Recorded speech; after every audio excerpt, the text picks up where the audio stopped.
اعوذ باللہ من الشیطان اللعین الرجیم بسم اللہ الرحمن الرحیم اللہم صلی علی محمد وآل محمد وعجل فرجہم۔ السلام علیکم ورحمۃ اللہ وبرکاتہ۔ مولا متقیان امیر المومنین علی بن ابی طالب علیہ السلام کا نہج البلاغہ سے خطبہ نمبر 23 آپ کے سامنے پیش کرنے کی سعادت حاصل کرتے ہیں۔ ہر شخص کے مقسوم میں جو کم یا زیادہ ہوتا ہے اسے لے کر فرمانے قضا آسمان سے زمین پر اس طرح اترتے ہیں جس طرح بارش کے قطرات۔ لہٰذا اگر کوئی شخص اپنے کسی بھائی کے اہل و مال و نفس میں فراوانی و وسعت پائے تو یہ چیز اس کے لیے کبیدگی خاطر کا باعث نہ بنے۔ مولا متقیان فرما رہے ہیں تو یہ چیز اس کے لیے کبیدگی خاطر کا باعث نہ بنے جب تک کوئی مرد مسلمان کسی ایسی ذلیل حرکت کا مرتکب نہیں ہوتا کہ جو ظاہر ہو جائے تو اس کے تذکرہ سے اسے آنکھیں نیچی کرنی پڑیں اور جس سے ذلیل آدمیوں کی جرت بڑھے۔ وہ اس کامیاب جواری کے مانند ہے جو جوئے کے تیروں کا پانسا پھینک کر پہلے مرحلہ پر ہی ایسی جیت کا متوقع ہوتا ہے جس سے اسے فائدہ حاصل ہو اور پہلے نقصان ہو بھی چکا ہے تو وہ دور ہو جائے۔ اسی طرح وہ مسلمان جو بددیانتی سے پاک دامن ہو دو اچھائیوں میں سے ایک کا منتظر رہتا ہے۔ وہ مسلمان جو پاک دامن ہو، اللہ اکبر، وہ مسلمان جو پاک دامن ہو دو اچھائیوں میں سے ایک کا منتظر رہتا ہے، یا اللہ کی طرف سے بلاوا آئے تو اس شکل میں اللہ کے یہاں کی نعمتیں ہی اس کے لیے بہتر ہیں، اور یا اللہ تعالیٰ کی طرف سے دنیا کی نعمتیں حاصل ہوں تو اس صورت میں اس کے لیے مال بھی ہے اور اولاد بھی، اور پھر اس کا دین اور عزت نفس بھی برقرار ہے۔ ایسا بھی ہے جو پاک دامن ہے، اسے پھر یا اللہ تعالیٰ اپنی طرف اگر بلا لے تو وہاں بھی نعمتیں ہیں، اور اگر اس دنیا میں اللہ تعالیٰ اسے پہلے دنیا کی نعمتیں عطا فرما دے اور اس صورت میں اسے مال بھی دے دے، اولاد بھی دے دے، اور پھر اس کا دین، اہم ترین چیز دین اور عزت نفس بھی برقرار ہے، تو یہ اس مسلمان پاک دامن کو اللہ تعالیٰ یہ بھی عطا کر سکتا ہے اور کرتے ہیں۔ بے شک مال و دولت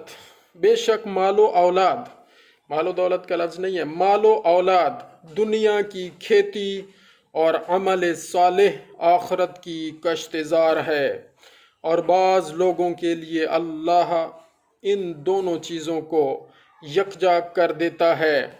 جتنا اللہ نے ڈرایا ہے اتنا اس سے ڈرتے رہو، جتنا اللہ نے ڈرایا ہے اتنا اس سے ڈرتے رہو، اور اتنا اس سے خوف کھاؤ کہ تمہیں عذر نہ کرنا پڑے۔ اللہ اکبر۔ مولا متقیان فرماتے ہیں کہ تمہیں عذر نہ کرنا پڑے، عمل بے ریا کرو۔ اس لیے کہ جو شخص کسی اور کے لیے عمل کرتا ہے اللہ اس کو اسی کے حوالہ کر دیتا ہے۔ یا اللہ ہمیں بے ریا عمل کرنے والا قرار دے، اور ہمارے اندر کچھ جذبات ریاکاری جو پیدا اگر ہوتے ہیں اور شیطانی وساوس کی وجہ سے ہوتے ہیں، یا اللہ بس ان سے ہمیں دور رکھ اور ہمیں بے ریا عمل کرنے والا قرار دے دے۔ اور عمل بے ریا کرو، اس لیے کہ جو شخص کسی اور کے لیے عمل کرتا ہے اللہ اس کو اسی کے حوالہ کر دیتا ہے۔ ہم اللہ سے شہیدوں کی منزلت، نیکوں کی ہمدمی اور انبیاء کی رفاقت کا سوال کرتے ہیں۔ ہم اللہ سے شہیدوں کی منزلت، نیکوں کی ہمدمی اور انبیاء کی رفاقت کا سوال کرتے ہیں۔ اے لوگو، کوئی شخص بھی اگرچہ وہ مالدار ہو اپنے قبیلہ والوں اور اس امر سے کہ وہ اپنے ہاتھوں اور زبانوں سے اس کی حمایت کریں بے نیاز نہیں ہو سکتا کوئی شخص بھی۔ مولا فرما رہے ہیں اے لوگو، کوئی شخص بھی اگرچہ وہ مالدار ہو، جتنا بھی مالدار ہے کوئی شخص ہے، اپنے قبیلہ والوں اور اس امر سے کہ وہ اپنے ہاتھوں اور زبانوں سے اس کی حمایت کریں، قبیلہ والے اس مالدار کی حمایت کریں، بے نیاز نہیں ہو سکتا وہ شخص مالدار، اسے قبیلہ والوں کی ضرورت رہتی ہے۔ مولا نے فرمایا اور یہ حق ہے، اور وہی لوگ سب سے زیادہ اس کے پشت پناہ اور اس کی پریشانیوں کو دور کرنے والے اور مصیبت پڑنے کی صورت میں اس پر شفیق و مہربان ہوتے ہیں۔ کون؟ قبیلہ والے۔ مولا فرما رہے ہیں کہ وہی قبیلہ والے، وہی لوگ سب سے زیادہ اس کے پشت پناہ اور اس کی پریشانیوں کو دور کرنے والے اور مصیبت پڑنے کی صورت میں اس پر شفیق و مہربان ہوتے ہیں۔ اللہ جس شخص کا سچا ذکر خیر لوگوں میں برقرار رکھتا ہے تو یہ اس مال سے کہیں بہتر ہے جس کا وہ دوسروں کو وارث بنا جاتا ہے۔ اللہ اکبر۔ مولا متقیان فرماتے ہیں اللہ جس شخص کا سچا ذکر خیر لوگوں میں برقرار رکھتا ہے تو یہ اس مال سے کہیں بہتر ہے جس کا وہ دوسروں کو وارث بنا جاتا ہے۔ اسی خطبہ کا ایک جز یہ ہے جو آگے ہم آپ کے سامنے بیان کرتے ہیں۔ دیکھو، تم میں سے اگر کوئی شخص اپنے قریبیوں کو فقر و فاقہ میں پائے تو ان کی احتیاج کو اس امداد سے دور کرنے سے پہلو تہی نہ کرے جس کے روکنے سے کچھ بڑھ نہ جائے گا اور صرف کرنے سے اس میں کچھ کمی نہ ہوگی۔ مولا متقیان حق فرماتے ہیں، ہر بات حق ہے سمجھنے کے لیے، ہمارے سمجھنے کے لیے، کہ اس امداد سے تو پہلو تہی نہ کریں نا کہ جس کے کر دینے سے آپ کا مال بڑھ نہیں جائے گا اور جس کو صرف کر دینے سے آپ کے اندر کوئی کمی نہیں آ جائے گی۔ اللہ اکبر۔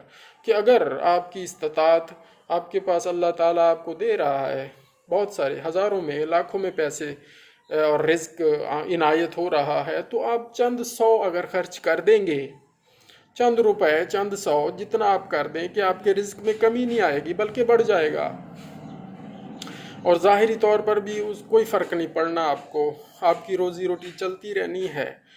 تو اپنے اس مال سے اپنے قریبیوں کی مدد کرنے میں پہلو تہی نہیں کرنی چاہیے۔ مولا نے فرمایا ہے، اور یا اللہ ہمیں عمل کرنے کی توفیق عطا فرما۔ فرماتے ہیں جو شخص اپنے قبیلے کی اعانت سے یعنی مدد سے ہاتھ روک لیتا ہے تو اس کا تو ایک ہاتھ رکتا ہے، لیکن وقت پڑنے پر بہت سے ہاتھ اس کی مدد سے رک جاتے ہیں، اور وقت پڑنے پر بہت سے ہاتھ اس کی مدد سے رک جاتے ہیں۔ جو شخص نرم خو ہو وہ اپنی قومی محبت ہمیشہ باقی رکھ سکتا ہے۔ جو شخص نرم خو ہو وہ اپنی قومی محبت ہمیشہ باقی رکھ سکتا ہے۔ نرمی سے بات کرنے والا ہو، محبت کرنے والا ہو تو رشتہ داروں میں اس کے لیے بھی محبت قائم رہے گی۔ شریف رضی فرماتے ہیں کہ یہاں پر غفیرہ کے معنی کثرت و زیادتی کے ہیں، اور یہ عربوں کے قول الجم الغفیر اور الجمع الغفیر یعنی اجتحام سے ماخوذ ہے، اور بعض روایتوں میں غفیر یا غفیرہ کے بجائے عفو ہے، اور عفو کسی شے کے عمدہ اور منتخب حصہ کو کہتے ہیں۔ یوں کہا جاتا ہے اکلت عفوۃ الطعام، یعنی میں نے منتخب اور عمدہ کھانا کھایا۔ وَمَن يَقْبِضْ يَدَيْ عَنْ عَشِيرًا، یہ جو سارا کلام عربی میں مولا کا خطبہ لکھا ہوا ہے، میں نے تو صرف ترجمہ پڑھنے کی سعادت حاصل کی ہے۔ تو اس کے متعلق فرماتے ہیں کہ اس جملہ کے معانی کتنے حسین و دلکش ہیں۔ حضرت کی مراد یہ ہے کہ جو شخص اپنے قبیلہ سے حسن سلوک نہیں رکھتا تو اس نے ایک ہی ہاتھ سے منفعت کو روکا، لیکن جب ان کی امداد کی ضرورت پڑے گی اور ان کی ہمدردی اور اعانت کے لیے لاچار و مضطر ہوگا تو وہ ان سے بہت سے بڑھنے والے ہاتھوں اور اٹھنے والے قدموں کی ہمدردیوں اور چارہ سازیوں سے محروم ہو جائے گا۔ جزاک اللہ خیرہ۔ اللہ تعالی ہمیں عمل کی توفیق عطا فرمائے۔ اللہم صلی علی محمد و آل محمد وعجل فرجہم۔